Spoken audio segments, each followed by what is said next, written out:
اعوذ باللہ من الشیطان الرجیم بسم اللہ الرحمن الرحیم قال اللہ تبارک و تعالی فی محکم کتابہ اعوذ باللہ من الشیطان الرجیم یا ایہا الذین آمنوا کتب علیکم الصیام کما کتب علی الذین من قبلکم لعلکم تتقون۔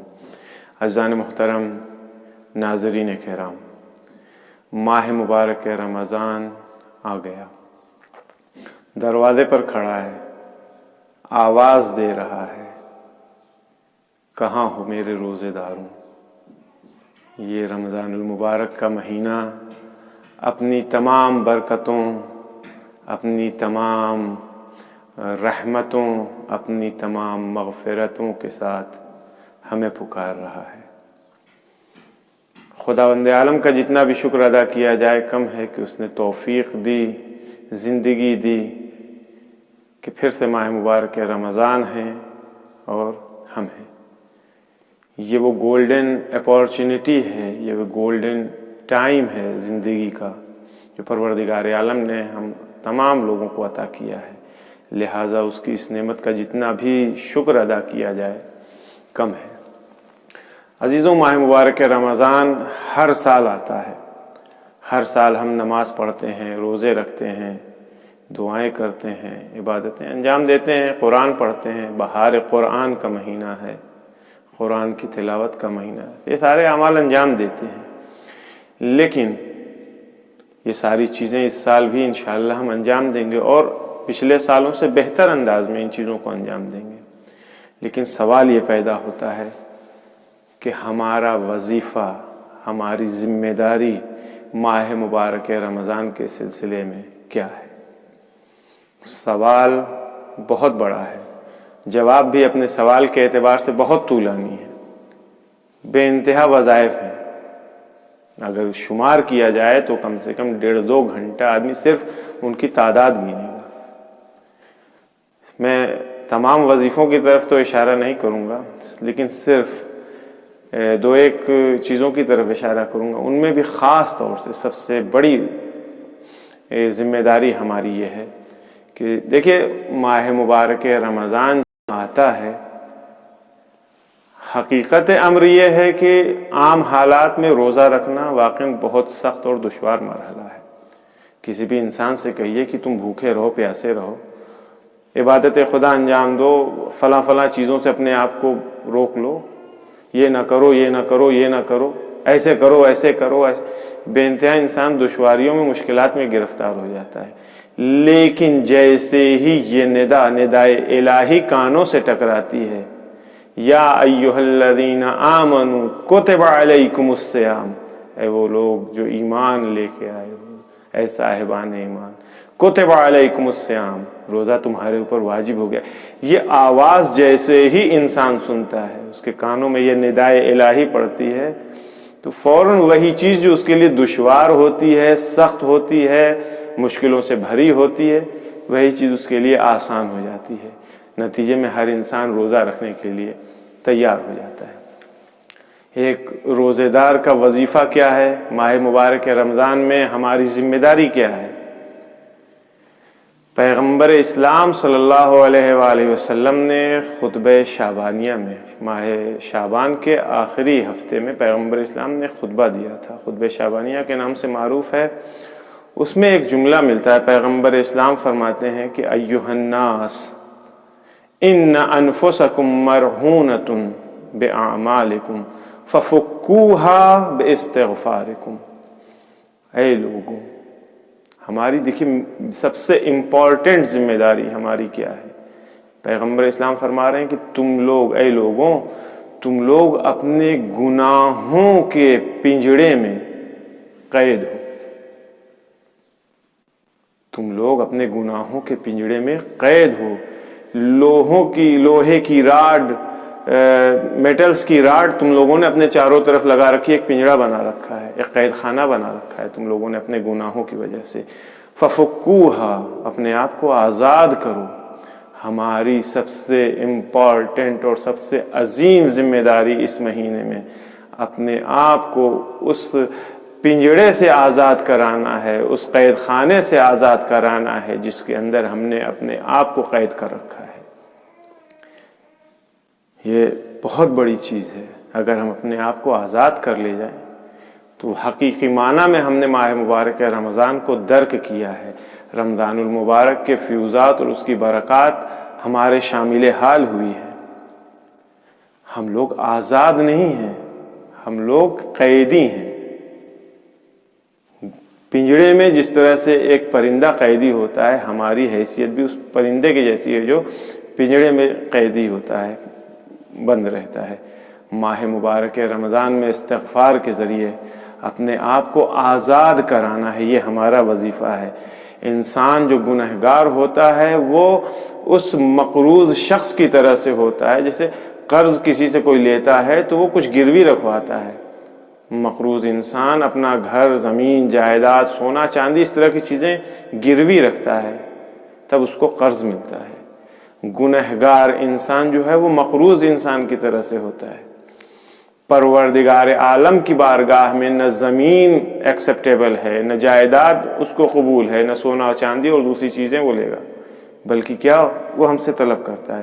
وہاں پہ ہمیں گروی رکھنا ہے اپنی جان۔ ہم اپنی جان گروی رکھیں گے پروردگار عالم سے۔ انسان جو آزاد ہوتا ہے اس کا طور و طریقہ دوسرا ہوتا ہے۔ جو انسان زندانی، قیدی یا گنہگار انسان ہوتا ہے، جو آزادی جس کے پاس نہیں ہے، کسی کا قیدی ہے، بندہ ہے، غلام ہے، وہ تو غلام اور قیدی جو ہوتا ہے وہ ہمیشہ یہ کہتا ہے کہ میں تو یہ کروں گا، یہی کھاؤں گا، میں تو ضرور کھاؤں گا، میں فلاں جگہ ضرور جاؤں گا، میں فلاں بات ضرور بولوں گا، میں فلاں چیز ضرور دیکھوں گا۔ یعنی ہر چیز میں وہ میں یہ حتماً کروں گا، ضرور کروں گا، یہ ساری چیزیں وہ کرتا ہے۔ اور یہ نشانی ہے اس چیز کی کہ انسان آزاد نہیں ہے، یہ انسان اپنے نفس کا اسیر ہے، اپنے نفس کا غلام ہو چکا ہے۔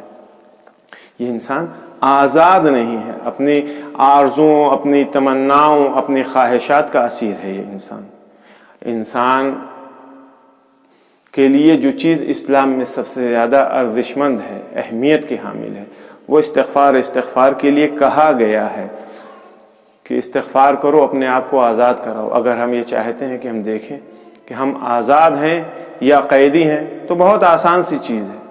اگر ہم اپنے خواہشات کے پیروکار ہیں، ہم اپنے نفس کے پیروکار ہیں، جو چیز ہمارا دل چاہ رہا ہے اگر ہم وہ کر رہے ہیں تو سمجھ جائیں ہم کہ ہم قیدی ہیں، ہم بندے، خداوند عالم کے بندے نہیں بلکہ غلام ہیں، ہم اپنے نفس اور اپنی جان کے بندے ہیں۔ لہذا جو انسان قیدی ہوتا ہے، بندہ خدا کا نہیں ہوتا ہے، اپنے نفس کا بندہ ہوتا ہے، اس کے لیے پھر زمین اہمیت رکھتی ہے، دنیا اہمیت رکھتی ہے، جائیداد اہمیت رکھتی ہے، دنیا کے مناصب اس کے لیے اہمیت رکھتے ہیں، مال و دولت اہمیت رکھتی ہے۔ لیکن جو خدا کا بندہ ہوتا ہے تو پھر صرف اور صرف خدا کے بارے میں سوچتا ہے، اس کی سب کچھ، ساری زندگی، ساری اس کی ایک ایک سانس، سب کچھ خدا کے لیے ہوتی ہے۔ تو ہمیں اس مہینے میں سب سے زیادہ موسٹ امپورٹنٹ چیز جو ہمارے لیے ہے وہ اپنے آپ کو آزاد کرانا ہے گناہوں سے۔ یہ جو ہم نے گناہوں کے ذریعے ایک راڈ لگا کر کے ایک قید خانہ تیار کیا ہے جس کے اندر ہم موجود ہیں، ماہ مبارک رمضان کے ایک دن میں ہمیں کوشش یہ کرنی ہے کہ ہم ان راڈس کو جو ہم نے لگا رکھے ہیں، لوہے کے اور دوسرے میٹلز کے، ایک قید خانہ بنا رکھا ہے، ایک پنجڑا بنا رکھا ہے، اس سے ہمیں اپنے آپ کو خود سے اپنے اعمال کے ذریعے، اپنے استغفار کے ذریعے ان راڈوں کو توڑنا ہے اور اپنے آپ کو آزاد کرانا ہے۔ اس کے علاوہ ماہ مبارک رمضان میں ہماری بہت ساری دوسری ذمہ داریاں بھی ہیں، جیسے دعا، پروردگار عالم کی بارگاہ میں دعا کرنا۔ پیغمبر اسلام صلی اللہ علیہ وسلم، خود قرآن مجید کے سورہ فرقان کی 77 نمبر کی آیت ہے کہ خداوند عالم فرما رہا ہے، قُلْ مَا يَعْبَأُ بِكُمْ رَبِّي لَوْلَا دُعَاؤُكُمْ۔ اے پیغمبر آپ کہہ دیجئے کہ اگر دعا نہیں کریں گے، خداوند عالم کو نہیں پکاریں گے تو پروردگار میرا خدا، ربی میرا پروردگار تمہارے اوپر بھی کوئی توجہ نہیں کرے گا، تمہیں کوئی اہمیت نہیں دے گا۔ یہ قرآن مجید کی آیت ہے۔ پیغمبر اسلام صلی اللہ علیہ وآلہ وسلم اسی خطبہ شعبانیہ میں فرماتے ہیں، وَارْفَعُوا إِلَيْهِ أَيْدِيَكُمْ بِالدُّعَاءِ فِي أَوْقَاتِ صَلَاتِكُمْ، نماز کے اوقات میں، نماز کے وقت پروردگار عالم کی بارگاہ میں اپنے ہاتھوں کو بلند کرو دعا کے لیے۔ فَإِنَّهَا أَفْضَلُ السَّاعَاتِ يَنظُرُ اللَّهُ عَزَّ وَجَلَّ فِيهَا بِالرَّحْمَةِ إِلَىٰ عِبَادِهِ، یہ وہ افضل ترین اوقات ہیں نماز کے کہ جس میں پروردگار عالم اپنے بندوں کی طرف رحمت کی نگاہ سے دیکھتا ہے۔ اس سے کیا بات سمجھ میں آ رہی؟ یعنی ماہ مبارک رمضان میں دعا ہمارا وظیفہ ہے۔ ماہ مبارک رمضان میں روزے کی حالت میں، اوقات نماز میں اگر ہم دعا کریں گے تو پروردگار عالم کی نظر رحمت ہمارے شامل حال ہوگی۔ بے انتہا فضیلت ہے ماہ مبارک رمضان میں، دعائیں رد نہیں ہوتی، دعائیں قبول ہوتی ہیں، گناہیں بخشی جاتی ہیں اس مہینے میں۔ امیر المومنین علی بن ابی طالب علیہ الصلوۃ والسلام بھی فرماتے ہیں کہ ماہ مبارک رمضان میں استغفار اور دعا یہ دونوں چیز بہت زیادہ کرو۔ کیوں؟ کیونکہ تمہارا دعا کرنا اس بات کا سبب بنے گا کہ تم سے بلائیں اور گرفتاریاں، مشکلات، پریشانیاں تم سے دور ہوں گی، اور استغفار اس بات کا سبب بنے گا کہ تمہاری گناہیں بخشی جائیں۔ تو یہ دعا بہت اہمیت کی حامل ہے، خاص طور سے اگر انسان روزے کی حالت میں دعا کر رہا ہے تو کیا کہنا، سبحان اللہ۔ اس کے علاوہ دوسری ذمہ داری ہماری توبہ اور استغفار ہے۔ میں نے عرض کیا تھا کہ ہم اپنی گناہوں کے پنجرے میں جکڑے ہوئے ہیں، قید ہیں، گناہوں کی زنجیروں نے ہمیں جکڑ رکھا ہے۔ ہمیں اس مہینے میں اپنے آپ کو آزاد کرانا ہے استغفار کے ذریعے، توبہ کے ذریعے۔ پروردگار عالم کی بارگاہ میں استغفار کریں ہم جتنا زیادہ سے زیادہ ہو سکے۔ امیر المومنین نے بھی فرمایا ہے کہ اس مہینے میں گناہوں کو بخشواؤ اپنے۔ ابھی اوپر میں نے عرض کیا تھا کہ امیر المومنین فرماتے ہیں کہ استغفار تمہاری گناہوں کو زائل کرے گا، گناہوں کو ختم کرے گا، تمام کرے گا۔ استغفر اللہ ربی واتوب الیہ، مختصر سا ذکر ہے۔ انسان توبہ کرے پروردگار، توبہ کا مطلب یہ ہے کہ یقین کے ساتھ پروردگار عالم سے اس بات کا وعدہ کرے کہ خدایا یہ جو غلطیاں میں نے کی اب دوبارہ کبھی ریپیٹ نہیں کروں گا انہیں۔ یہ اس وقت ہمارے فائدے مند ہوگی۔ یہ مہینہ بہار قرآن کا مہینہ ہے، تلاوت قرآن کا مہینہ ہے۔ اس مہینے میں جتنا زیادہ سے زیادہ ممکن ہو قرآن کی تلاوت کریں۔ خود اسی خطبے میں پیغمبر اسلام فرماتے ہیں کہ ایک آیت کی تلاوت کا ثواب ختم قرآن کی تلاوت کے ثواب کے برابر ہے۔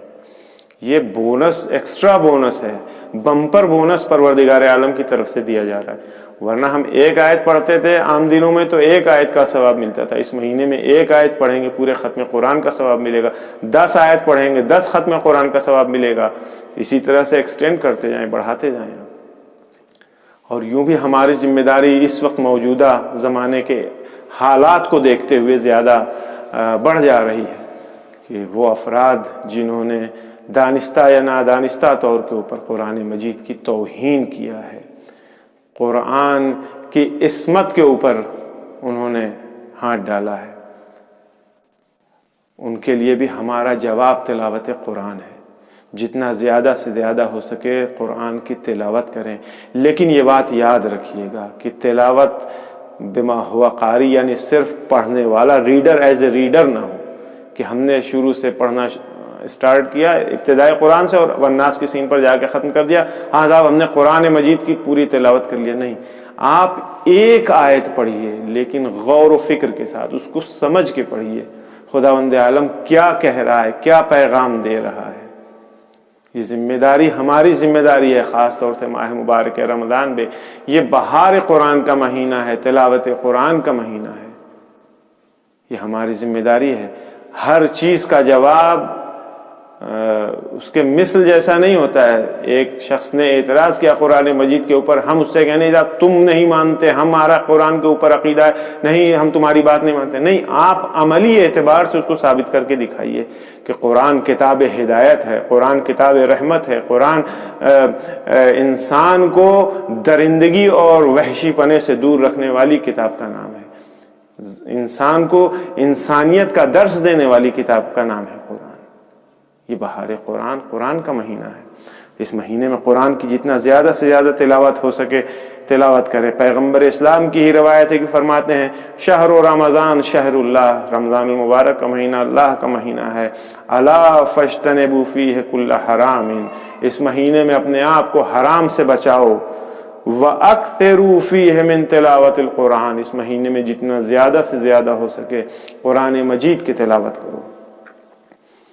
اس کے علاوہ نماز ہے اس مہینے میں ہمارا وظیفہ.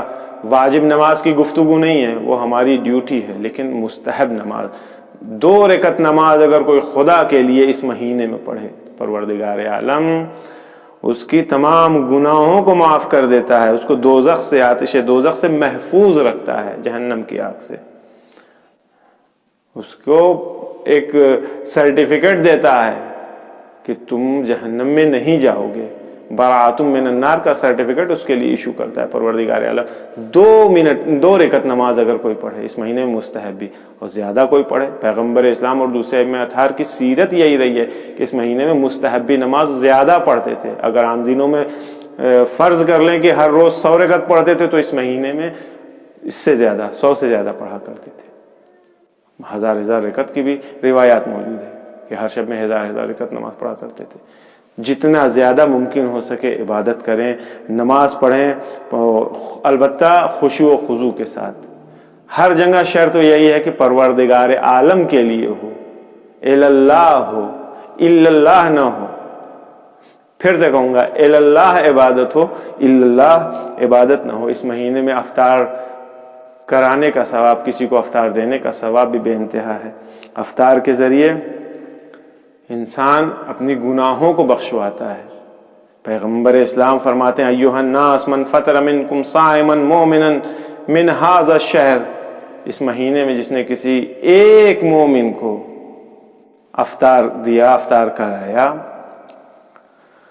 کان لہ بذلک عند اللہ عتق رقبۃ ومغفرۃ لما مضی من ذنوبہ. پروردگار عالم کے نزدیک صرف ایک آدمی کو افطار دینا یا افطار کرانا ایک غلام آزاد کرنے کے برابر ثواب رکھتا ہے. موجود افراد میں سے کسی نے پیغمبر اسلام سے کہا کہ یا رسول اللہ میری تو حیثیت ہی نہیں ہے، ہمارے پاس ہے ہی نہیں کچھ، ہم کیسے افطار کرائیں؟ تو پیغمبر اسلام نے کہا کہ آتش جہنم سے ڈرو. یعنی کیا مطلب؟ یعنی بہانے بازی نہ کرو. ایک خرما اگر دے سکتے ہو، ایک کھجور اگر دے سکتے ہو، ایک کھجور کے ذریعے کسی کا افطار کراؤ. وہ بھی ممکن نہیں ہے. ایک گھونٹ پانی اگر کسی کو دے سکتے ہو افطار کے نام پہ تو اسے ایک گھونٹ پانی پیش کرو کہ آپ اس ایک گھونٹ پانی کے ذریعے اس ایک خرمے سے اپنا روزہ افطار کیجیے. یہ چیز انسان کو آتش جہنم سے محفوظ رکھتی ہے. اور امام کاظم کی حدیث کے مطابق یہ افطار کرانا خود روزہ رکھنے سے زیادہ افضل ثواب رکھتا ہے. اس کا مطلب نہیں کہ انسان روزہ نہ رکھے، نہیں، ہم روزہ بھی رکھیں اور دوسرے روزے دار کو اگر افطار کرا رہے ہیں تو نور علی نور ہے، بہت اچھی بات ہے. اور جس طرح سے یہ مہینہ قرآن کی بہار کا مہینہ ہے، اسی طرح سے یہ مہینہ فقیروں، محروموں، ناداروں کی بہار کا بھی مہینہ ہے. اس مہینے میں ہمیں دوسروں کا خیال رکھنا چاہیے. اس مہینے میں ہمیں خاص طور سے ان کے اوپر توجہ رکھنی ہے جن کے حالات اقتصادی اعتبار سے کمزور ہیں. بندگان خدا ان کی طاقت اور قدرت اتنی نہیں ہے کہ وہ بیچارے بھی افطار کے وقت عام انسانوں کی طرح مختلف انواع و اقسام کی چیزیں کھائیں، خوش ہو سکیں. لہذا اگر ہم واقعی روزے دار ہیں، پروردگار عالم کی بارگاہ میں اگر ہم حاضر ہوتے ہیں روزے کی حالت میں، تو ہمیں اس کے بندگان خدا دوسرے بندوں کی طرف بھی توجہ رکھنی پڑے گی، ان کا بھی خیال رکھنا پڑے گا. ان کے لیے بھی آذوقہ فراہم کریں، ان کے لیے بھی مختلف کھانے پینے کی چیزیں ان کے لیے فراہم کریں، ان کی مدد کریں. یہ چیزیں صدقات میں شمار ہوتی ہیں. یہ چیزیں صدقات کا مطلب صرف وہ رد بلا والی چیز نہیں ہے. صدقات یعنی خلوص دل سے، سچی، یعنی جس کے اندر سچائی پائی جائے.